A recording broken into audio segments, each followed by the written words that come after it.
नमस्कार दोस्तों, आज हम भारत देश की एक मुख्य विशेषता का अध्ययन करने जा रहे हैं। और भारत की एक मुख्य विशेषता यह है कि भारत एक कृषि प्रधान देश है। यहाँ की अधिकांश जनसंख्या कृषि कार्यों में संलग्न है। यानी अगर स्वतंत्रता के समय की बात करें तो लगभग देश की 80% जनसंख्या कृषि कार्यों में संलग्न थी। आज हो सकता है कि यह रेशो कम हो गया हो, लेकिन फिर भी अप्रत्यक्ष रूप से कृषि का योगदान भारतीय अर्थव्यवस्था में सर्वाधिक है। कैसे है उसको भी हम समझेंगे। सबसे पहले तो यह है कि कृषि कहते किसे हैं, लेकिन हम जन्म से इसकी बात करते हैं कि कृषि की शुरुआत कैसे हुई। तो भारतीय इतिहास का जो काल विभाजन है, उस काल विभाजन को मुख्य रूप से 3 भागों में बांटा गया है। कितने भागों में? 3 भागों में। पहला जो है वो है प्रागैतिहासिक काल, दूसरा आद्य ऐतिहासिक काल और तीसरा ऐतिहासिक काल। प्रागैतिहासिक काल का मतलब है कि वह काल जिसमें मानव पाषाण यानी पत्थरों से काम करता था, और उस पाषाण काल को भी 3 भागों में बांटा गया है।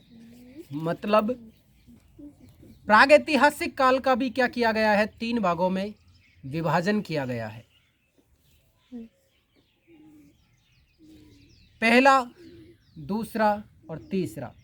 प्रारंभिक जो पाषाण काल है, फिर मध्य पाषाण काल है, फिर उत्तर पाषाण काल है। जो प्रारंभिक पाषाण काल था, शुरुआत का सबसे पहले का जो काल था, उस समय मानव आदि मानव था। क्या था? आदि मानव था। और वह जब पत्थरों से ही काम करता था, तो एक दिन एक पत्थर उठाकर दूसरे पत्थर पर अचानक किसी आदि मानव ने डाला, उससे चिंगारी पैदा हुई। फिर उसको एक इंटरेस्ट जागृत हुआ कि इसमें चिंगारी पैदा होती है। धीरे धीरे उसने पत्थर से पत्थर घिस के, पत्थर से पत्थर बिड़ाकर आग का आविष्कार कर लिया। मानव के द्वारा सबसे पहले आग का आविष्कार हुआ। उसके बाद मानव ने धीरे धीरे पशुओं को पालना प्रारंभ किया। पशुपालन के बाद में धीरे धीरे आगे बढ़ा मानव विकास की यात्रा में, और कृषि करना क्या कर दिया? प्रारंभ कर दिया। क्या कर दिया? कृषि करना प्रारंभ कर दिया। तो कृषि कौन से में किया? उत्तर पाषाण काल में। कौन से काल में? उत्तर पाषाण काल में, जिसको नव पाषाण काल भी नाम दिया जाता है। तो कृषि करना उस समय से प्रारंभ कर दिया था। अगर हम बात करें सिंधु घाटी सभ्यता में, तो सिंधु घाटी सभ्यता का मानव भी कृषि करता था, और वैदिक सभ्यता का मानव भी कृषि करता था।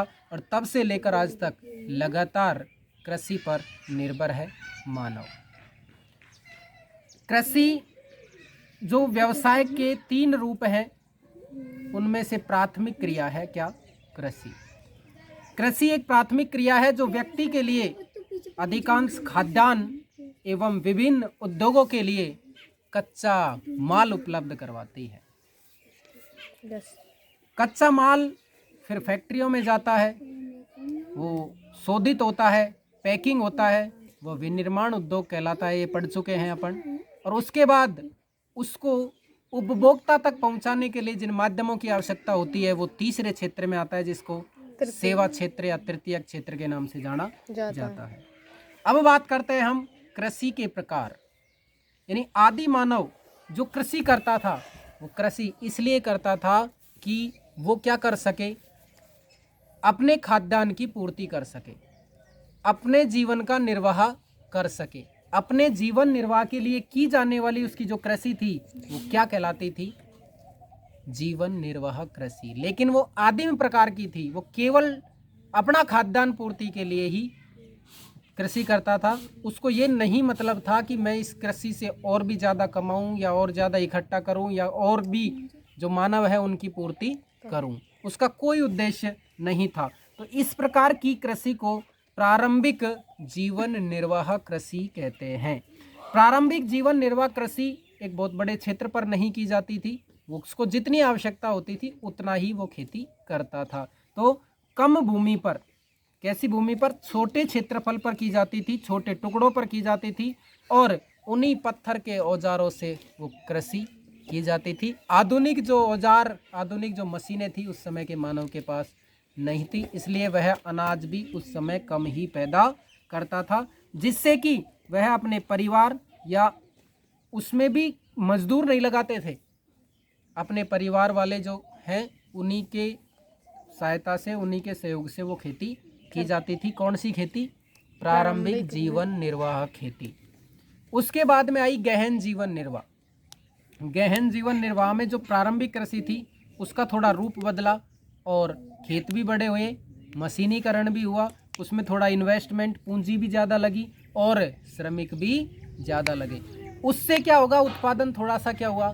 ज़्यादा हुआ। तो उत्पादन जब ज़्यादा हुआ तो वह अपनी और जो आवश्यकताएं हैं उनको भी कृषि के माध्यम से पूरा करने लगा। यानी अगर वो कृषि करता था तो उसके अनाज जो होता था उससे वो अन्य वस्तुएं खरीद लेता था। तो इस प्रकार की कृषि को क्या कहते हैं?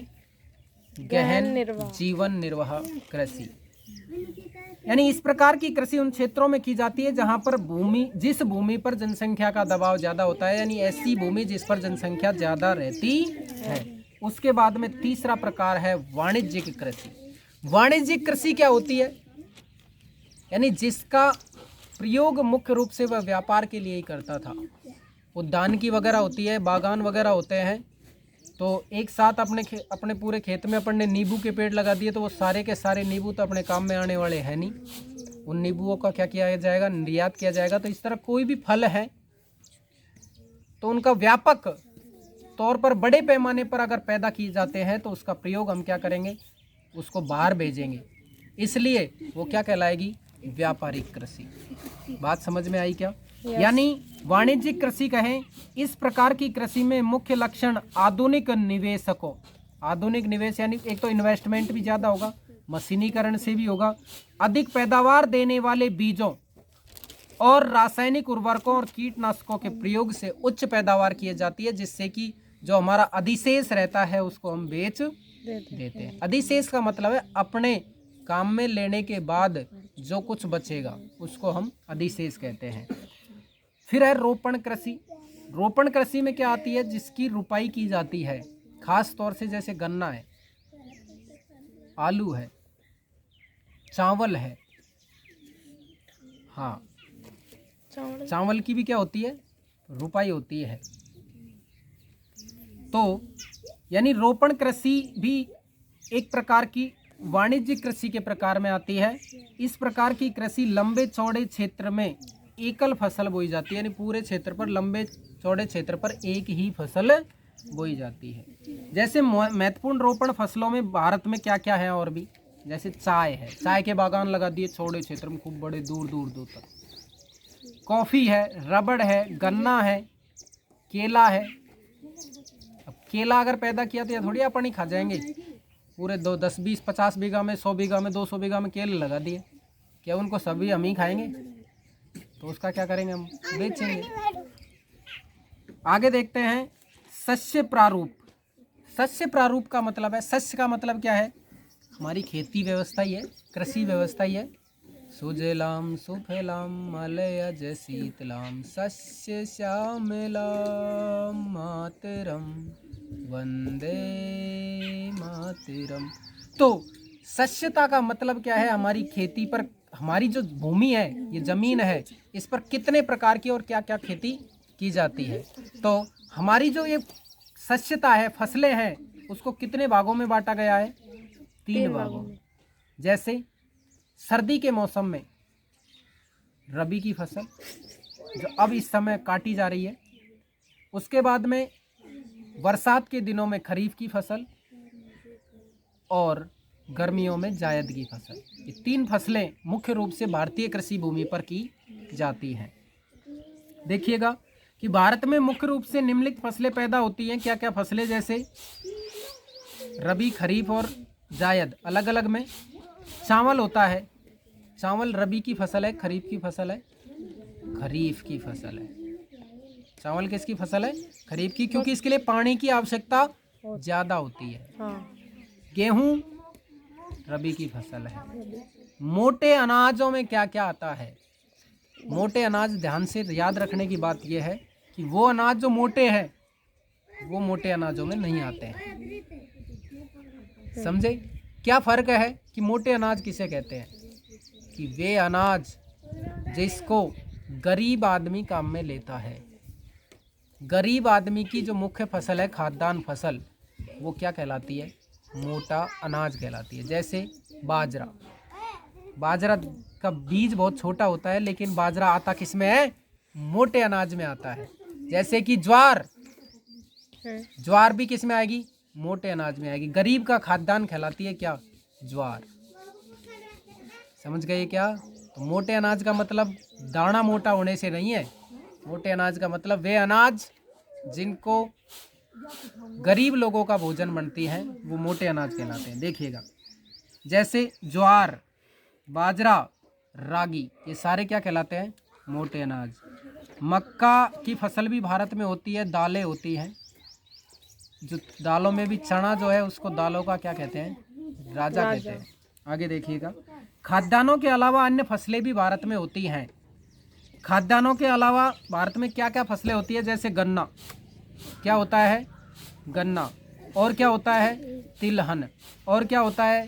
चाय। चाय सबसे ज़्यादा पश्चिम बंगाल में होती है, दार्जिलिंग, पश्चिम बंगाल। इसके अलावा असम है। विश्व में सबसे ज़्यादा चाय की पैदावार अगर करता है तो चीन करता है, फिर भारत करता है। हाँ, लेकिन चीन में चाय पीने वाले कम है, भारत में चाय पीने वाले ज़्यादा हैं। इसलिए भारत चाय का सबसे बड़ा उत्पादक होने के साथ साथ उपभोक्ता भी है। चाय के अलावा कॉफ़ी जो कर्नाटक में होती है, विश्व में सबसे ज़्यादा कॉफ़ी जो होती है वो ब्राज़ील में होती है। कॉफ़ी के बागानों को फजेंडा कहा जाता है। क्या कहा जाता है? फजेंडा। बागवानी फसलों में जैसे आम है, संतरा है, केला, लीची, अनानास, जो भी फलों के बागान किए जाते हैं, अंगूर, सेब, नाशपाती, खुबानी, अखरोट है, सब्जियां, मटर, गोभी, टमाटर, प्याज, बंद गोभी, बैंगन, आलू, इसकी फसल जो की जाती है वो भी खाद्यान्न फसलों में ही आती है। उसके बाद में अखाद्य फसल की वे फसलें जिनको खाते नहीं है, यानी रबड़, रबड़ को खाते थोड़ी है, कपास इनको खाते नहीं है, और जूट जिसको पटसन भी कहा जाता है, पश्चिम बंगाल में सबसे ज़्यादा होता है। और इन फसलों को और विकसित करने के लिए, गुणवत्तापूर्ण बनाने के लिए बहुत जगह पर संस्थागत सुधार हुए हैं और तकनीकी का प्रयोग हुआ है, प्रौद्योगिकी का क्या हुआ है? प्रयोग हुआ है। देश में 60% से भी अधिक लोगों को आजीविका प्रदान करने वाली कृषि में कुछ गंभीर तकनीकी और संस्थागत सुधार लाने की क्या है? आवश्यकता है, ताकि गुणवत्तापूर्ण और अधिक खाद्यान्न पैदा किया जा सके। सन 1980 तथा 1990 के दशकों में व्यापक भूमि विकास कार्यक्रम शुरू हुआ। 1990 और 80 के दशक में व्यापक भूमि विकास कार्यक्रम शुरू किया गया, जो कि संस्थागत और तकनीकी सुधारों पर आधारित था। कोई भी संस्था है, कोई संस्थान है, वो किसी बीज पर क्या करेगा? अनुसंधान करेगा, फिर उसको, जैसे अपने हाइब्रिड बीज लेकर आते हैं, बाजरे का है और जो भी है, तो वो हाइब्रिड बीजों से पैदावार क्या होती है? अच्छी होती है। तो वो कोई ना कोई तो बनाता है ना, किसी न किसी संस्थान में बनते हैं, वो लेबोरेटरी के हिसाब से तकनीकी विकसित की जाती है। किसानों के लाभ के लिए भारत सरकार ने एक योजना चालू की जिसे कहते हैं किसान क्रेडिट कार्ड, KCC। और यहाँ तक कि व्यक्तिगत दुर्घटना बीमा भी योजना शुरू की, यानी खेत में किसान कोई खेती का काम करते हुए किसी प्रकार दुर्घटनाग्रस्त हो जाता है किसी मशीनरी से या खुद, तो उसको क्या मिलता है? क्लेम मिलता है। कृषि का राष्ट्रीय अर्थव्यवस्था, रोजगार और उत्पादन में योगदान, सबसे पहले हमने बात इसी की थी कि आखिरकार हमारे देश की लगभग 2/3 जनसंख्या की जो आधारशिला है वो कृषि है। कृषि भारतीय अर्थव्यवस्था की रीढ़ की हड्डी है। भारतीय अर्थव्यवस्था की रीढ़ की हड्डी है। अगर प्राथमिक नहीं होगा तो द्वितीय और तृतीय क्षेत्र कहाँ से होगा। सकल घरेलू उत्पाद में कृषि का योगदान का अनुपात 1951 से लगातार घट भी रहा है। क्या हो रहा है, उस समय सर्वाधिक था लेकिन अब लगातार क्या होता जा रहा है, घटता जा रहा है। 2010-11 में देश की लगभग 52% जनसंख्या का रोजगार जो आजीविका है वो कृषि पर आधारित थी। जो पहले 75% के लगभग हुआ करती थी वो 2010 में कितनी थी, 52%। मतलब लगातार कृषि का योगदान अब क्या हो रहा है, कम होता जा रहा है। वैश्वीकरण पर कृषि का क्या प्रभाव पड़ा है। वैश्वीकरण पढ़ाया था आपको कि एक देश दूसरे देश में विभिन्न वस्तुओं सेवाओं का आदान प्रदान, पैसे का आदान प्रदान, निवेश का आदान प्रदान, तकनीकी का आदान प्रदान हो रहा है, मजदूरों का आदान प्रदान हो रहा है, श्रम का आदान प्रदान हो रहा है। तो सन 1990 के बाद वैश्वीकरण शुरू हुआ था, ये बताया था। 1990 के उपरांत वैश्वीकरण के तहत भारतीय किसानों को अनेक चुनौतियों का सामना करना पड़ा है। क्यों पड़ा है कि हमारे देश की तुलना में बाहर के देशों में गुणवत्तापूर्ण कृषि की जाती है। कुछ अर्थशास्त्रियों का मानना है कि बढ़ती जनसंख्या के कारण, लगातार जो जनसंख्या बढ़ रही है उसके कारण घटते आकार के जोत यानी खेतों का आकार क्या हो रहा है, छोटा हो रहा है।